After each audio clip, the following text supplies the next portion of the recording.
बिहारी जय गोपी जनवल्लभा गिरिवरधारी यशोदनन्दना व्रजसुनरञ्जना यशोदनन्दना व्रजसुनरञ्जना जमुनतीरावनचारि जमुनतीरावनचारि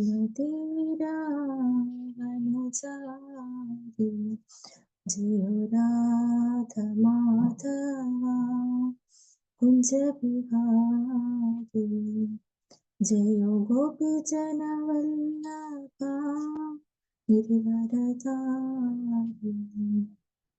यशोदनन्दना व्रजसुनरञ्जना यशोदनन्दना व्रजसुनरञ्जना यमुनतीरावनचारि हरे कृष्ण कृष्ण कृष्ण हरे हरे हरे राम राम राम हरे हरे हरे कृष्ण कृष्ण कृष्ण हरे हरे हरे राम राम राम हरे हरे हरे कृष्ण कृष्ण कृष्ण हरे हरे നമ്മുടെ അവരാ ഈ പാടുന്ന. हरे राम ആ राम हरे हरे कृष्ण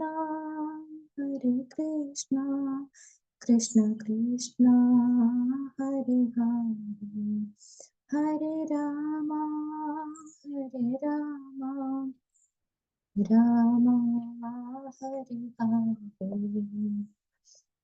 हरे कृष्ण कृष्ण कृष्ण हरे हरे हरे राम राम राम हरे हरे हरे कृष्ण कृष्ण कृष्ण हरे हरे हरे राम राम राम हरे हरे हरे कृष्ण कृष्ण कृष्ण हरे हरे हरे राम राम हरे हरे गोविंद जय जय गोपाल जय जय रमण हरे गोविंद जय जय गोविंद जय जय गोपाल जय जय रमण हरे गोविंद जय जय जय कृष्ण बलराम जय कृष्ण बलराम कृष्ण बलराम जय कृष्ण बलराम जय गौरानिताय जय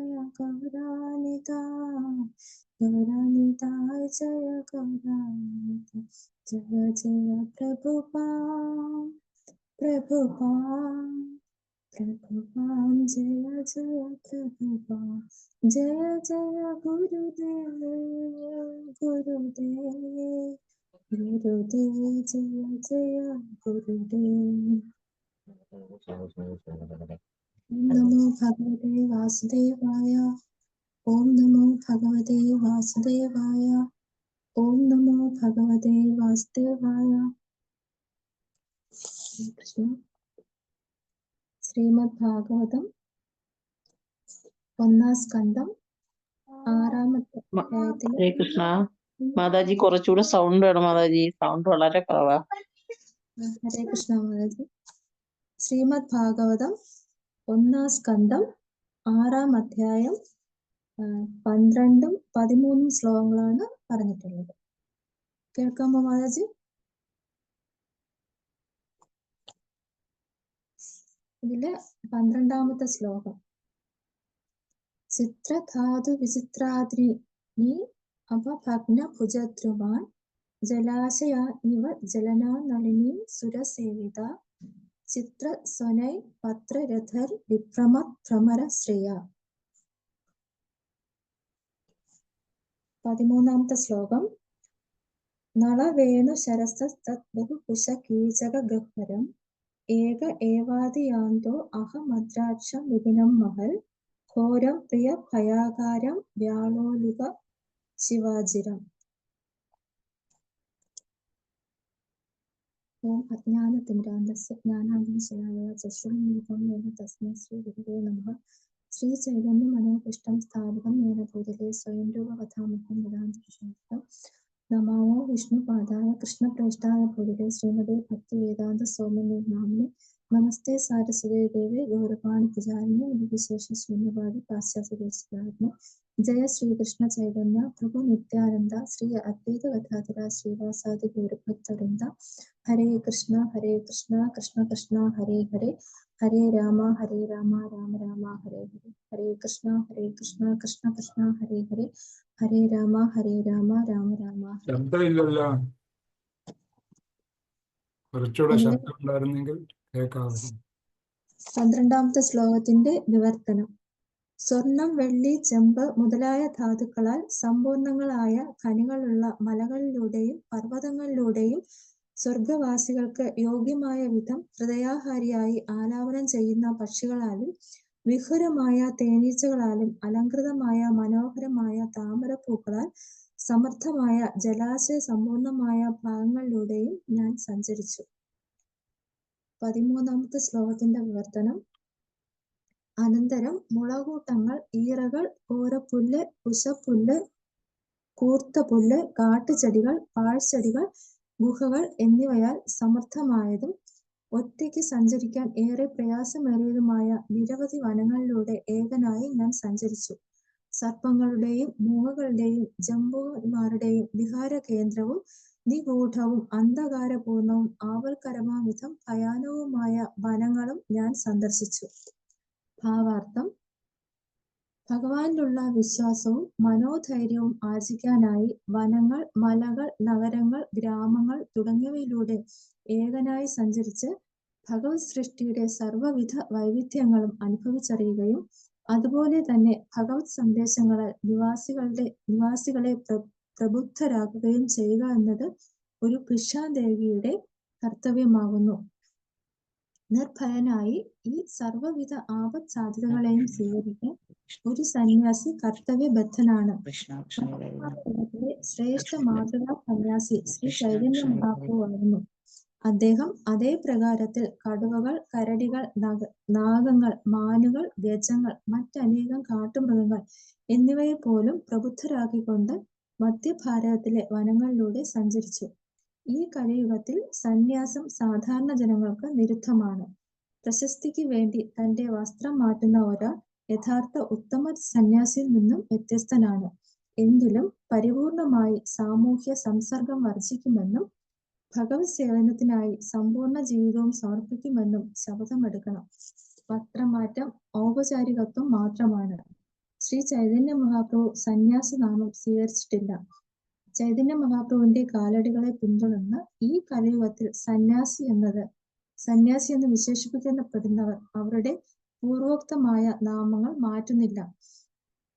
ഈ യുഗത്തിൽ ഭഗവത് നാമം ശ്രവിക്കുകയും ഭഗവാന്റെ ദിവ്യ മാഹാത്മ്യങ്ങളെ നിരന്തരം ആവർത്തിക്കേണ്ടതുമായ ഭക്തിയുത സേവനത്തെ കർശനമായി നിർദ്ദേശിച്ചിരിക്കുന്നു. കുടുംബജീവിത പരിത്യാഗ ശപഥമെടുത്ത ഒരാൾ നാരദനെയോ അല്ലെങ്കിൽ ശ്രീ ചൈതന്യ മഹാപ്രഭുവിനെയോ പോലുള്ള പരിവ്രാജക ആചാര്യനെ അനുകരിക്കേണ്ട ആവശ്യമില്ല. എന്നാൽ പവിത്രമായ ഏതെങ്കിലും ഒരു സ്ഥാനത്ത് ഉപവിഷ്ടനായി വൃന്ദാവനത്തിലെ 6 ഗോസ്വാമിമാരെ പോലെ മഹാ ആചാര്യന്മാരാൽ പ്രദാനം ചെയ്യപ്പെട്ട ദിവ്യധർമ്മശാസ്ത്രങ്ങളെ ആവർത്തിച്ച് ഉരുവിടുന്നതിനും ശ്രവിക്കുന്നതിനുമായി അവർ മുഴുവൻ സമയവും ഊർജവും സമർപ്പിക്കണം.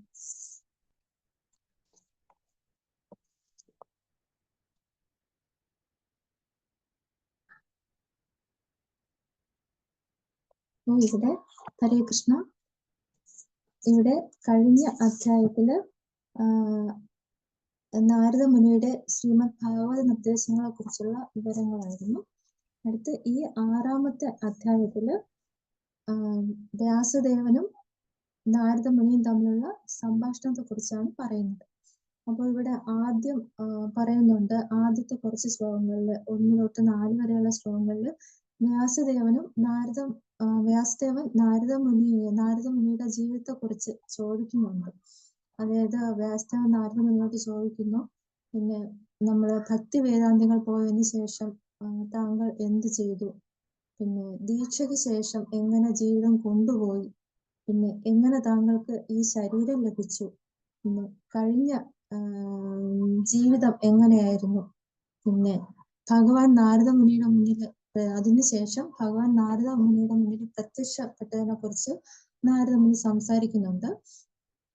അതിനുശേഷം 5-ാമത്തെ ശ്ലോകത്തില് മുനിമാർ പോയതിനു ശേഷം താൻ എങ്ങനെയാണ് ഈ ജീവിതം നയിച്ചു പോയത് എന്നതിനെ കുറിച്ച് നാരദമുനി പറയുന്നുണ്ട്. അതിനുശേഷം 6-ാമത്തെ ശ്ലോകത്തിന് ശേഷം അതായത് നാരദമുനിയുടെ അമ്മയ്ക്ക് സർപ്പത്തിന്റെ കടിയേറ്റതിനെ കുറിച്ച് നാരദമുനി പറയുന്നുണ്ട്. അപ്പോൾ നാരദമുനിയോട് പറയുന്നുണ്ട്, എനിക്കപ്പോൾ 5 വയസ്സായിരുന്നു, പിന്നെ എനിക്ക് അധികം അറിവ് ഉണ്ടായിരുന്നില്ല എന്ന് പറയുന്നുണ്ട്. പിന്നെ അതിനുശേഷം 10-ാമത്തെ ശ്ലോകത്തില് അതിനുശേഷം ഞാൻ ഭഗവാന്റെ കാരുണ്യത്തിനായി വടക്ക് ദിശയിലേക്ക് പുറപ്പെട്ടതിനെ കുറിച്ച് 10-ാമത്തെ ശ്ലോകത്തിൽ പറയുന്നുണ്ട്. അതിനുശേഷം ഇവിടെ 11, 12, 13 ഭഗവാന്റെ സൃഷ്ടികളായ പല സ്ഥലത്തുകൂടെ നാരദമുനി യാത്ര ചെയ്യുന്നതിനെ കുറിച്ചാണ് ഈ 12, 13 ശ്ലോകങ്ങളിൽ പറയുന്നത്. അപ്പോൾ ഇവിടെ പറയുന്നുണ്ട് നാരദമുനി സഞ്ചരിച്ച സ്ഥലത്തെ കുറിച്ച് ഇവിടെ പറയുന്നുണ്ട്.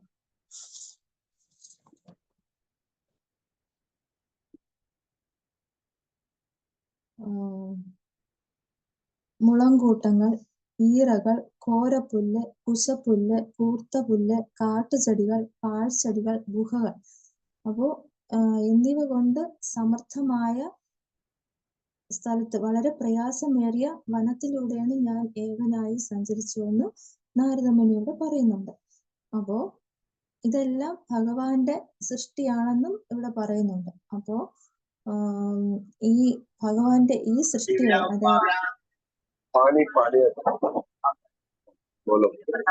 അതായത് ഈ മലകൾ, പിന്നെ ഫോറസ്റ്റ്, ഇതെല്ലാം നമ്മള് കലിയുഗത്തിൽ മാത്രമല്ല എല്ലാ യുഗത്തിലും ഉണ്ടെന്നാണ് പറയുന്നത്. അപ്പോ ഇവിടെ വേറൊരു കാര്യം പറയുന്നത്, നിർഭയനായി ഞാൻ സഞ്ചരിച്ചു എന്ന് പറയുന്നുണ്ട്. അപ്പൊ നിർഭയനായി എന്ന് പറയുന്നത് അതൊരു ഭക്തന്റെ ലക്ഷണമാണ്. ഒരു ഭക്തൻ ഭഗവാന് ശരണം പ്രാപിച്ച ഒരു ഭക്തന് ഭയമില്ല. അപ്പോ അതിവിടെ പ്രകാരം പറയുന്നുണ്ട്, നിർഭയനായി. അതായത് നാരദമുനിയുടെ ആ നിർഭയത്വത്തെ കുറിച്ചാണ് ഇവിടെ പറയുന്നുണ്ട്. അതാണ് ഇവിടെ അത്രയും പ്രയാസമേറിയ സ്ഥലങ്ങളിലൂടെ ഞാൻ ഏകനായിട്ട് നിർഭയനായിട്ട്, സർപ്പങ്ങള്, മൂങ്ങകള് തുടങ്ങിയ ഇതെല്ലാം ഉള്ള ആപൽക്കരമായ സ്ഥലത്തൂടെ ഞാൻ നിർഭയനായി സഞ്ചരിച്ചു എന്നാണ് പറയുന്നത്. അപ്പൊ ഇവിടെ നിർഭയനായി എന്ന് പറയുന്നത് ഒരു ഭക്തന്റെ ലക്ഷണമാണ്. പിന്നെ അടുത്ത് പറയുന്നുണ്ട്,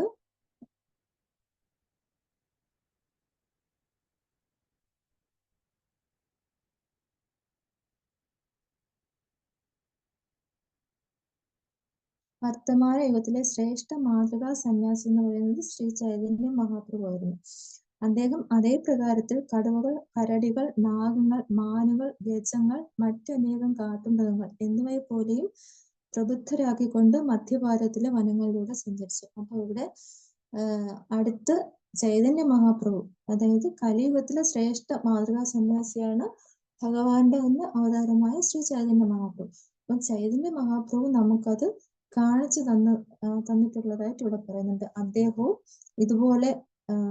ഇതുപോലെ കരടികൾ, നാഗങ്ങൾ, അപ്പോൾ അത് നാരദമുനി പോയതും പറയുന്നുണ്ട്, ചൈതന്യ മഹാപ്രഭുവിന്റെ കാര്യവും പറയുന്നുണ്ട്. അതുകൊണ്ടാണ് പറയുന്നത് ഇത് കലിയുഗത്തിൽ മാത്രമല്ല, ഈ വനങ്ങളും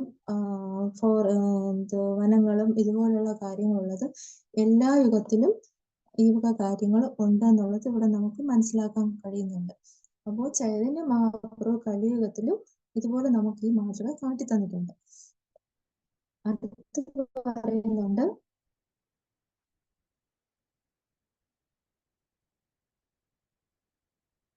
ഈ കലിയുഗത്തില് സന്യാസം സാധാരണ ജനങ്ങൾക്ക് നിരുദ്ധമാണ്. പ്രശസ്തിക്ക് വേണ്ടി തന്റെ വസ്ത്രം മാറ്റുന്ന ഒരാൾ യഥാർത്ഥ ഉത്തമ സന്യാസിയിൽ നിന്നും വ്യത്യസ്തനാണ്. എങ്കിലും പരിപൂർണമായി സാമൂഹ്യ സംസർഗം വർജിക്കുമെന്നും ഭഗവത് സേവനത്തിനായി സമ്പൂർണ്ണ ജീവിതവും സമർപ്പിക്കുമെന്നും ശപഥമെടുക്കണം. വസ്ത്രം മാറ്റുക എന്ന് പറയുന്നത് ഒരു ഔപചാരികത്വം മാത്രമാണ്. അപ്പോൾ ഇവിടെ കലിയുഗത്തില് സന്യാസം സാധാരണ ജനങ്ങൾക്ക് വിരുദ്ധമാണ് എന്ന് പറയുന്നുണ്ട്. അപ്പോ അതായത് കലിയുഗത്തില് സന്യാസം പാടില്ല എന്ന് പറയുന്നു. അപ്പോ ഇപ്പൊ നമ്മുടെ സന്യാസം എന്ന് പറയുന്നത് കർമ്മസന്യാസമാണ്. അതായത് മറ്റുള്ള ജനങ്ങൾ എങ്ങനെ ഓടുന്നുവോ അതുപോലെ നമ്മുടെ സന്യാസിമാരും ഓടി നടന്ന് ചെയ്യുന്നവരാണ്. ഇപ്പൊ ഇവിടെ നമ്മൾ സന്യാസം നിരുദ്ധമാണ് എന്ന് പറയുന്നത് ഈ സന്യാസത്തിന്റെ കാര്യമല്ല. ഇവിടെ നമ്മളെല്ലാം കർമ്മ സന്യാസിമാരാണ്. അപ്പോ സന്യാസം വെറുതെ ഇരിക്കുക. ഇപ്പോ ഹിമാലയത്തിലെ ഋഷിവര്യന്മാര് അവര് വെറുതെ ഇരിക്കുകയാണ്. അപ്പൊ ഇതുപോലെ ഹരേ കൃഷ്ണ മാതാജി, സൗണ്ട് കുറവാ മാതാജി. ഇത്തിരി കൂടി എനിക്ക് ഫോൺ അടുപ്പിച്ച് വെച്ചാൽ കുറച്ച് സൗണ്ട് കിട്ടുമായിരിക്കും. നമുക്ക് കേൾക്കണില്ല ശരിക്ക്. ഹരേ കൃഷ്ണ. ഇപ്പൊ കേൾക്കാമോ മാതാജി? ഇപ്പോഴും കുറവാ.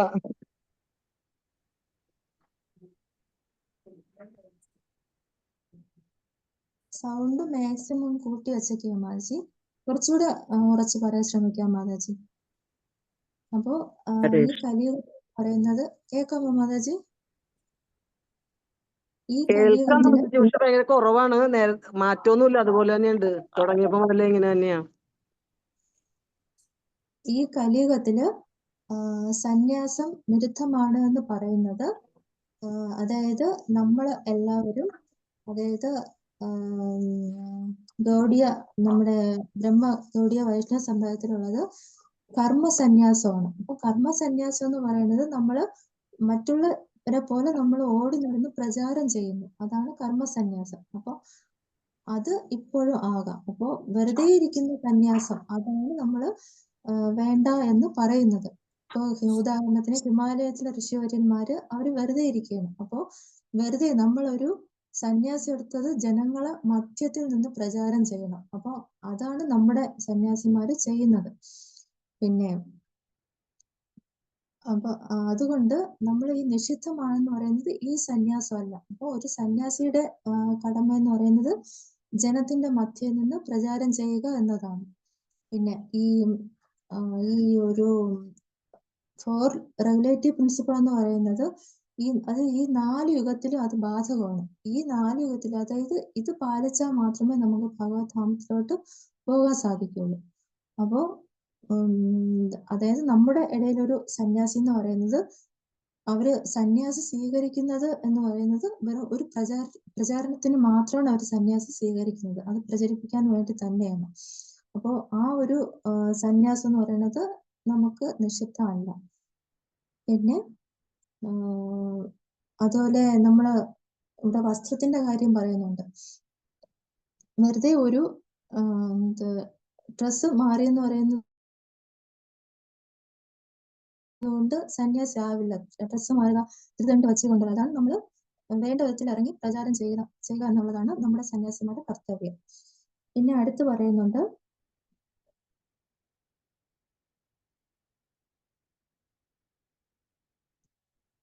ഈ യുഗത്തില് അതായത് പിന്നെ ഒരു ഭക്തൻ ഈ യുഗത്തിൽ ഭഗവത് നാമം ശ്രവിക്കുകയും ഭഗവാന്റെ ദിവ്യമാഹാത്മ്യങ്ങളെ നിരന്തരം ആവർത്തിക്കേണ്ടതുമായ ഭക്തിയുടെ സേവനത്തെ കർശനമായിട്ട് നിർദ്ദേശിച്ചിരിക്കുന്നു. അപ്പൊ ഇവിടെ ഭക്തി എന്ന് പറയുന്നത് നമ്മുടെ ഭഗവാനെ കുറിച്ചുള്ള വിവരങ്ങളും ഭഗവാൻ വിളിച്ചു പറയുന്ന കാര്യങ്ങളും ഉള്ള ഒരു താല്പര്യം, ആ ഒരു താല്പര്യം കാണിക്കുന്നതിനെയാണ് ഭക്തി എന്ന് പറയുന്നത്. അതായത് നമുക്ക് കൃഷ്ണകഥ കേൾക്കുവാനുള്ള താല്പര്യം. അപ്പം പ്രഭുപാദ് തന്നെ പല സ്ഥലത്തും കൃഷ്ണകഥ കേൾക്കുന്നതിനെ പറ്റി പ്രഭുപാദ് പല സ്ഥലത്തും അതിനെ ദൃഢീകരിച്ച് പറയുന്നുണ്ട്. പിന്നെ അതായത് കൃഷ്ണകഥ എന്ന് പറയുമ്പോൾ ഭഗവാൻ നേരിട്ട് അരുളി ചെയ്യുന്ന കാര്യങ്ങള്, പിന്നെ മഹാപ്രഭുവിന്റെ ഉപദേശങ്ങള്, അതുപോലെ നമ്മള് കൃഷ്ണകഥ വേറൊരാള് ഭഗവാനെ കുറിച്ച് പറയുന്നതിനെ കുറിച്ച് അവതരിപ്പിക്കുക. മറ്റുള്ളവർ എഴുതിയതോ പറഞ്ഞതോ ആയ കഥകളെ കുറിച്ച് പറയും. ഉദാഹരണത്തിന് ഭാഗവത്തില് ശുകദേവ ഗോസ്വാമി പരിശുദ്ധ മഹാരാജനോട് പറയുന്ന കാര്യങ്ങൾ. അപ്പോൾ ഇതൊക്കെ കേൾക്കാനുള്ള ആ ഒരു താല്പര്യത്തെയാണ് ഭക്തി എന്ന് പറയുന്നത്. ഒരു ഭക്തന്റെ പ്രത്യേകത എന്ന് പറയുന്നത് അതീന്ദ്രിയ വിഷയങ്ങളെ കുറിച്ച് കേൾക്കാനായിരിക്കും താല്പര്യം ഒരു ഭക്തന്. അല്ലാതെ ഒരു ഭൗതിക കാര്യങ്ങളെ കുറിച്ച് കേൾക്കാൻ ഒരു ഭക്തന് താല്പര്യം കാണില്ല.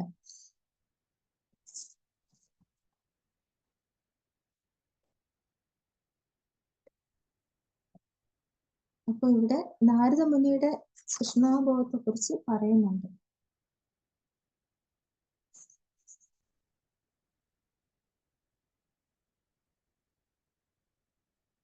അപ്പൊ ഇവിടെ നാരദ മുനിയുടെ കൃഷ്ണാബോധം എങ്ങനെ വളർന്നു എന്ന് പറഞ്ഞു കഴിഞ്ഞാൽ അദ്ദേഹത്തിന്റെ കൃഷ്ണകഥ ശ്രവിച്ചതിലൂടെയാണ് കൃഷ്ണാബോധം നാരദ മുനിക്ക് വളരാൻ കഴിഞ്ഞത്.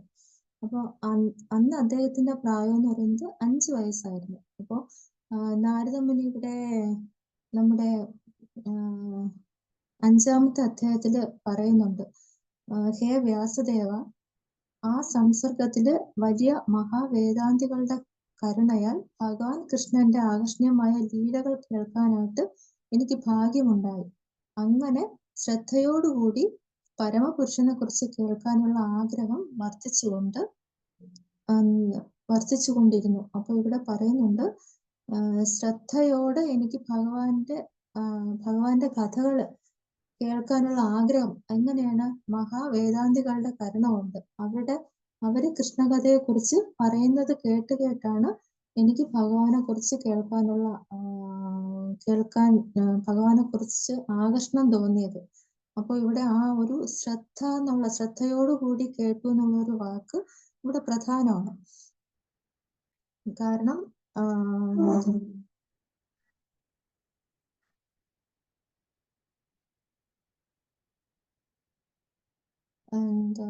നമ്മള് ഇവിടെ ഭഗവത്ഗീതയിലും പറയുന്നുണ്ട്, മച്ചിത്ത മദ്ഗതപ്രാണ്. അപ്പോ എവിടെ ഭഗവാന്റെ നാമം അവിടെ ഭക്തന്മാര് പറയുന്നുവോ അവിടെ നമുക്ക് ഭഗവാന്റെ കാരുണ്യം കൂടുതൽ ലഭിക്കും എന്നുള്ളത് പറയുന്നുണ്ട്. പിന്നെ ഇവിടെ ഗർഗമുനി ഇവിടെ പറയുന്നുണ്ട്, നമുക്ക് നമ്മുടെ ഭക്തി എന്ന് പറയുന്നത് നമ്മുടെ ഭഗവാനിലോട്ടുള്ള ആകർഷണമാണ്. അപ്പോൾ അതാണ് നമുക്കിവിടെ നാരദ മുനിയിലൂടെ നമുക്ക് കാണാൻ കഴിഞ്ഞത്. അപ്പം ഭഗവാന്റെ കഥകൾ കേൾക്കും തോറും ഒരു വ്യക്തി എത്രത്തോളം ഭഗവാന്റെ കഥകൾ കേൾക്കും തോറും ഭഗവാനോടുള്ള ആകർഷണം അവർക്ക് കൂടിക്കൊണ്ടിരിക്കും. അപ്പോൾ അതിനാണ് ഇവിടെ ഗർഗമുനി പറയുന്നത്, ഒരാളുടെ ഭക്തി എന്ന് പറയുന്നത് ഭഗവാനിലോട്ടുള്ള ആകർഷണമാണ് എന്ന് പറയുന്നുണ്ട്. അതുപോലെ നമ്മുടെ ഭാഗവത്തില് ഭഗവത് ആരാധന എന്ന് പറയുന്നുണ്ട്. ഭഗവത് ആരാധന എന്ന് പറയുമ്പോൾ വെറും ഒരു വിഗ്രഹത്തിന്റെ ഒരു ക്ഷേത്ര ആരാധന മാത്രമല്ല ഭാഗവത്തില് ഭഗവത് ആരാധന എന്ന് പറയുന്നത്. ഭഗവത് ആരാധന എന്ന് പറയുമ്പോഴത്തേക്ക് നമ്മളെ പ്രഹ്ലാദ് മഹാരാജാവിടെ 9 ഭക്തിയുടെ സേവനത്തെ കുറിച്ച് പറയുന്നുണ്ട്. അപ്പം ഭാഗവത്തിൽ ഭഗവത് ആരാധന എന്ന് പറയുന്നത് വെറും ഒരു വിഗ്രഹത്തിന്റെ ക്ഷേത്ര ആരാധന മാത്രമല്ല. അപ്പൊ ഈ 9 വിധ ഭക്തിയുത സേവനത്തെ കുറിച്ചും ഈ 9 ഭക്തിയുത സേവനവും കൂടെയാണ് ഭഗവത് ആരാധനയായിട്ട് നമ്മുടെ ശ്രീമദ് ഭാഗവത്തിൽ പറഞ്ഞിട്ടുള്ളത്. അപ്പൊ അതിവിടെ വ്യാസദേവനും ഇവിടെ ഭാഗവത്തിൽ എടുത്തു പറയുന്നുണ്ട്. ഏതാണ് എടുത്തു പറയുന്നത്? ശ്രവണത്തിനും കീർത്തനത്തിനും ഉള്ള പ്രാധാന്യത്തിനെ കുറിച്ച് ഭാഗവത്തിൽ വ്യാസദേവൻ എടുത്തു പറയുന്നുണ്ട്. അതുപോലെ പ്രഭുപാദും നമുക്ക് ശ്രവണത്തിനെ കുറിച്ചുള്ള ഇമ്പോർട്ടൻസ് കൂടുതൽ നമുക്ക് തരുന്നുണ്ട്. ശ്രവണവും കീർത്തനവും.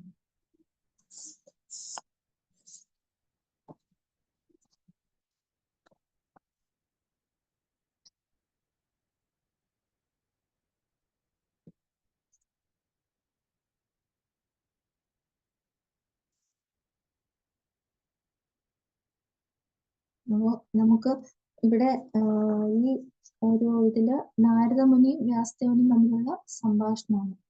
അപ്പോ നമ്മുടെ ഭക്തിയുടെ ഏറ്റവും ഉത്കൃഷ്ടമായ നിർവചനം നമുക്ക് നൽകിയിട്ടുള്ളത് നാരദമുനിയാണ്.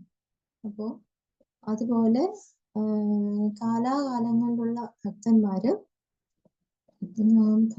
നമുക്കിപ്പോ പരിശുദ്ധമായ ഭക്തി നമുക്ക് പറഞ്ഞു തന്നിട്ടില്ല എങ്കിൽ നമുക്ക് ആർക്കും തന്നെ ഭക്തിയിലോട്ടുള്ള താല്പര്യം നമുക്ക് വരില്ല.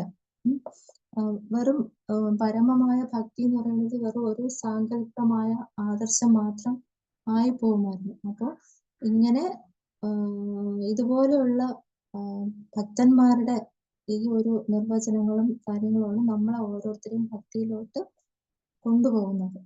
അപ്പോൾ അതുപോലെ ചൈതന്യ മഹാപ്രഭു നമുക്ക് പറയുന്നുണ്ട്, ചൈതന്യ മഹാപ്രഭു മധ്യലീലയിൽ പറയുന്നുണ്ട്, ധാർമ്മിക തത്വങ്ങളുടെ യഥാർത്ഥമായ ലക്ഷ്യം സ്ഥാപിച്ചെടുക്കുന്നതെന്ന് പറയുന്നത് ഒരു ഭക്തന്റെ വ്യവഹാരമാണ്, അല്ലെങ്കിൽ ഒരു ഭക്തന്റെ അതൊരു പെരുമാറ്റം ആണെന്നുള്ളത് നമ്മൾ ചൈതന്യ മഹാപ്രഭു ഇവിടെ പറയുന്നുണ്ട്, ഇവിടെ മധ്യലീലയിൽ പറയുന്നുണ്ട്. അപ്പോൾ ഇതെല്ലാം ചൈതന്യ മഹാപ്രഭു നമുക്ക് കാണിച്ചു തരുന്നുണ്ട്. അപ്പോൾ ഇതിൽ തന്നെ അതിന് ഉദാഹരണമായിട്ട് പറയുന്നുണ്ട്,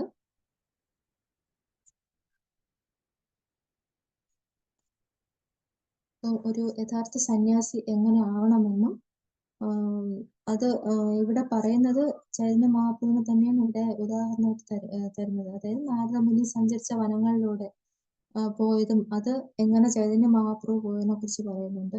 അതുപോലെ ഒരു യഥാർത്ഥ സന്യാസി എങ്ങനെ ആയിരിക്കണം എന്ന് അപ്പൊ ചൈതന്യ മഹാപ്രഭു വന്നിട്ട് നമുക്ക് പ്രചാരം ചെയ്ത് കാണിക്കുകയാണ് ചെയ്തത്. കാരണം അദ്ദേഹം സൗത്ത് ഇന്ത്യയിൽ വന്ന് പ്രചാരം ചെയ്തു, ഇറങ്ങി നടന്ന് പ്രചാരം ചെയ്തു. അപ്പോൾ അത് നമ്മള് ഒരു കലിയുഗത്തില് സന്യാസം സ്വീകരിക്കുന്ന വ്യക്തി എങ്ങനെയാണ് അത് ചെയ്യേണ്ടതെന്ന്, ഈ കലിയുഗത്തിൽ എങ്ങനെയാണ് ചെയ്യേണ്ടതെന്ന് നമുക്ക് ചൈതന്യ മഹാപ്രഭു അതിന് കാണിച്ചു തരുന്നുണ്ട്. അപ്പോൾ ഇവിടെ മെയിനായിട്ട് നമ്മുടെ സന്യാസത്തിന്റെ ഇമ്പോർട്ടൻസിനെ കുറിച്ചാണ് പ്രഭുപാദ് ഈ ഇതിൽ പറയുന്നത്, ഒരു സന്യാസി എങ്ങനെ ആയിരിക്കണം എന്ന്. അപ്പൊ അതിവിടെ പറയുന്നുണ്ട്, അത് ഈ യുഗത്തിൽ മാത്രമല്ല എല്ലാ യുഗത്തിലും ഇതെല്ലാ കാര്യങ്ങളും ഉണ്ട്. അപ്പം കലിയുഗത്തിലെ മാത്രം കാര്യം അല്ല എന്ന് പറയുന്നുണ്ട്.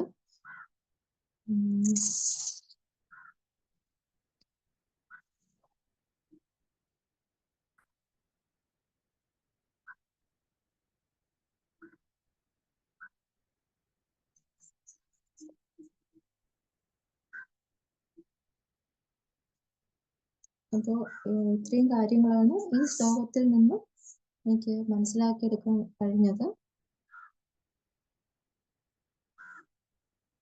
എന്തെങ്കിലും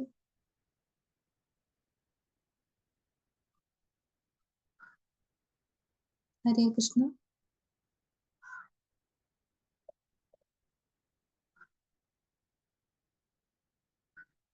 ഹരേ കൃഷ്ണ മാജി. Thank you Maji. ഹരേ കൃഷ്ണ. ഹരേ കൃഷ്ണ മാജി.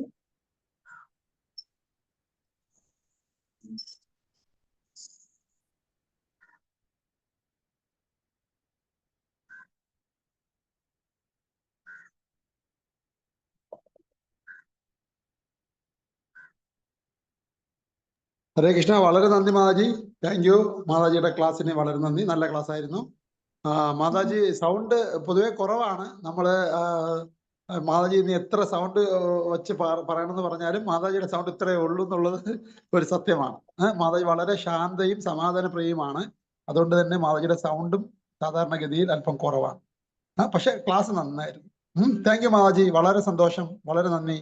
പ്രിയപ്പെട്ട ഭക്തജനങ്ങളെ, എന്തെങ്കിലും ഡൗട്ട്സ് ഉണ്ടെങ്കിൽ മാതാജിയോട് ചോദിക്കാം. എന്ത് മാതാജി? കേട്ടില്ല.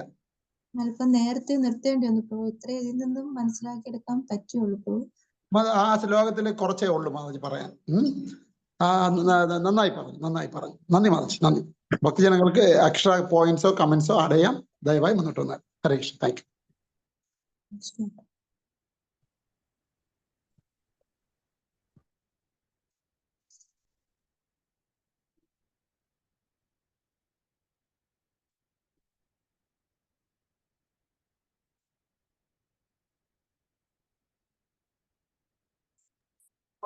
ഓക്കെ മാജി. ഹരേ കൃഷ്ണ. ക്ലോസ് ചെയ്യട്ടെ മാജി. Thank you Maji. ഹരേ കൃഷ്ണ. വാഞ്ചകൽപ്പതരുഭ്യശ്ച കൃപാ സിന്ധുഭ്യോ ജപൽദാനം പാവനേഭ്യോ വൈഷ്ണവേഭ്യോ നമോ നമഃ. Thank you Maji. ഹരേ കൃഷ്ണ. ഹരേ കൃഷ്ണ.